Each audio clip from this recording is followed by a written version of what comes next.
नमस्कार, मैं हूं आमिल बेग। आप देख रहे हैं सिटी बुलेटिन न्यूज।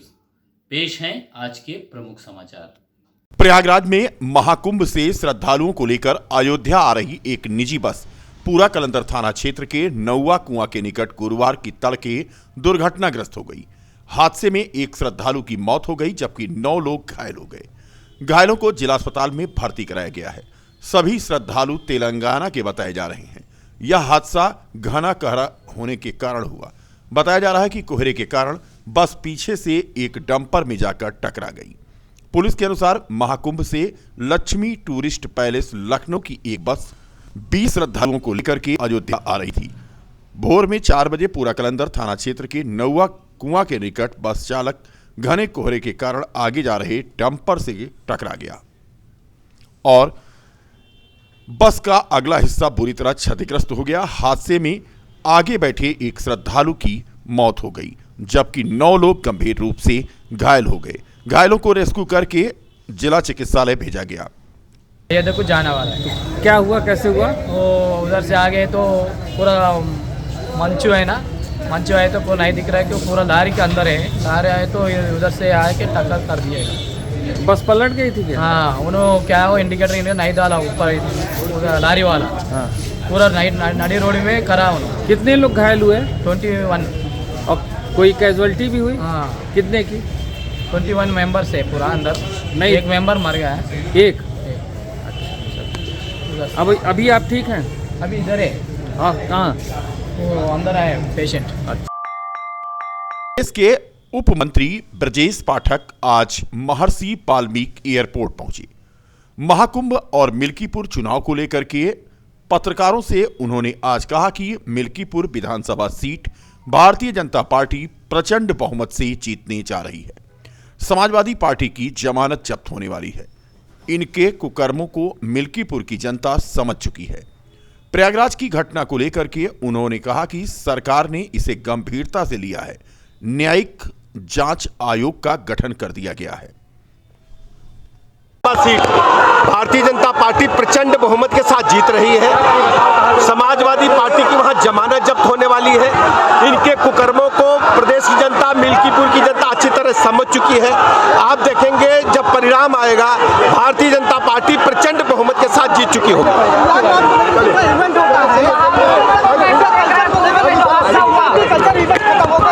देखिए, प्रयागराज की घटना को सरकार ने बहुत ही गंभीरता के साथ लिया है। न्यायिक जांच आयोग का गठन कर दिया गया है। जांच रिपोर्ट आने के बाद जो भी दोषी होगा उसके खिलाफ।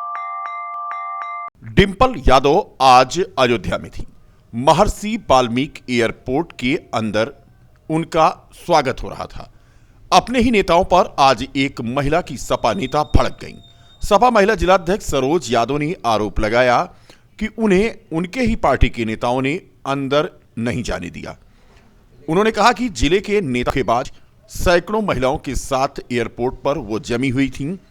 एयरपोर्ट के अंदर प्रवेश न करने पर उन्होंने गहरी के साथ एयरपोर्ट पर हम लोग स्वागत में खड़े हैं, लेकिन हमारे जिले के सारे नेता अंदर बैठे हैं। न महानगर अध्यक्ष को अंदर जाने मिला, न जिला अध्यक्ष को जाने दिया गया। और सारे घर के लोग हैं और जो मतलब अपने ही सबको घुसकर दिया है। ये बताइए, आधी आबादी को क्या हम लोग झूठी चप्पल और जूता घिसेंगे? हम लोगों को अधिकार कब मिलेगा?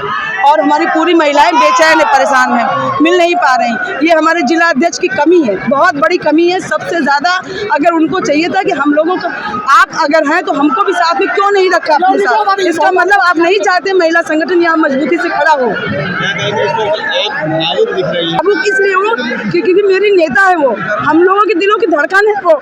हम लोग उनसे मिलना चाहते हैं, स्वागत कराना चाहते हैं, एक एक महिलाओं का परिचय कराना चाहते थे। लेकिन हमारे जिला अध्यक्ष और यहाँ के सारे नेता लोग धोखेबाज हैं, बदमाशी कर रहे हैं, हम लोग मिलने नहीं दे रहे हैं। तो पास क्यों नहीं बनवाया? मिल्कीपुर उपचुनाव में पीडीए प्रत्याशी अजीत प्रसाद के समर्थन में गुरुवार को सपा संस्थापक स्वर्गीय मुलायम सिंह यादव की बहू मैनपुरी की सांसद डिंपल यादव रोड शो के लिए उतरी। 10 किलोमीटर के रोड शो के दौरान डिंपल भाभी की गूंज रही। खुली कार में प्रत्याशी और महिला नेताओं के साथ सवार डिम्पल लोगों का अभिवादन करती रहीं। इससे पहले महर्षि वाल्मीकि अंतर्राष्ट्रीय एयरपोर्ट पर उन्होंने मीडिया से अनौपचारिक बातचीत में महाकुंभ हादसे पर संवेदना प्रकट करते हुए मुआवजा बढ़ाए जाने की मांग की। उन्होंने कहा कि महाकुंभ की घटना बेहद दुर्भाग्यपूर्ण है और सरकार को संवेदनशीलता से काम लेना चाहिए। उन्होंने दावा किया कि मिल्कीपुर से पीडीए प्रत्याशी की जीत सुनिश्चित है। मिल्कीपुर में गुरुवार को डिम्पल यादव का कार्यक्रम रखा गया था। अखिलेश यादव का भी यहां चुनाव प्रचार के आखिरी दिन कार्यक्रम तय है। अयोध्या जनपद की मिल्कीपुर विधानसभा उपचुनाव सीट नजदीक आने के साथ साथ समाजवादी पार्टी हिंदुत्व की राह पर चल पड़ी है। उपचुनाव से पहले अखिलेश यादव महाकुंभ जाकर सॉफ्ट हिंदुत्व का रास्ता बना चुके थे। फिलहाल उसी रास्ते के सहारे अखिलेश यादव की पत्नी और सांसद डिम्पल यादव मिल्कीपुर उपचुनाव में प्रचार करने उतरी। इससे यह माना जा सकता है कि सॉफ्ट हिंदुत्व के जरिए समाजवादी पार्टी मिल्कीपुर उपचुनाव फतह करने की तैयारी कर चुकी है। गुरुवार को डिम्पल यादव ने मोर्चा संभाला। हालांकि उन्होंने यहां हिंदुत्व ध्यान रखते हुए महर्षि वामदेव आश्रम मंदिर में पूजा पाठ और दर्शन के साथ प्रचार शुरू किया। महर्षि वामदेव आश्रम मंदिर में डिम्पल यादव के साथ पूजा पाठ करने की तस्वीरें सामने आई। उसके बाद ही समाजवादी पार्टी की तरफ से रोड शो की तस्वीरें भी साझी गईं।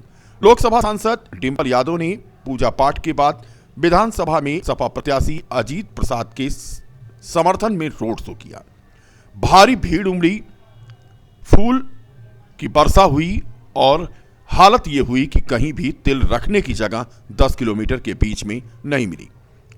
मिल्कीपुर में 3.5 लाख से अधिक मतदाता हैं, जिन्हें जातीय स्तर पर समझा जाए तो 1.25 लाख के आसपास दलित मतदाता हैं।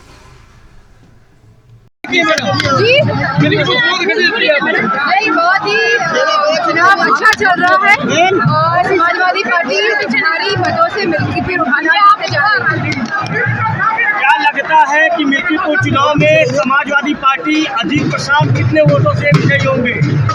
इसके बारे में मैं नहीं कह सकती हूँ कितना वोट मिलेगा, लेकिन बहुत अच्छी जीत होगी और यह पूरा जो मैसेज जाएगा मिल्कीपुर से पूरे प्रदेश और देश को एक मैसेज देने का काम होगा। बहुत ही दुर्भाग्यपूर्ण और दुखद घटना है।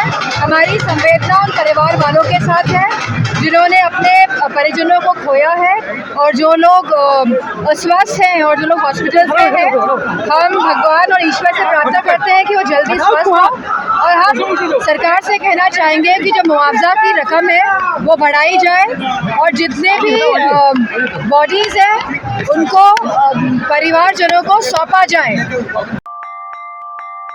डिम्पल यादव के रोड शो के दौरान कई गाड़ियां टूट गईं और कई दुकानदारों को दुकान हटाना पड़ गया और उनकी दुकानों में तोड़फोड़ हो गई। दुकान लेकर की ही वो भीड़ में गिर पड़े।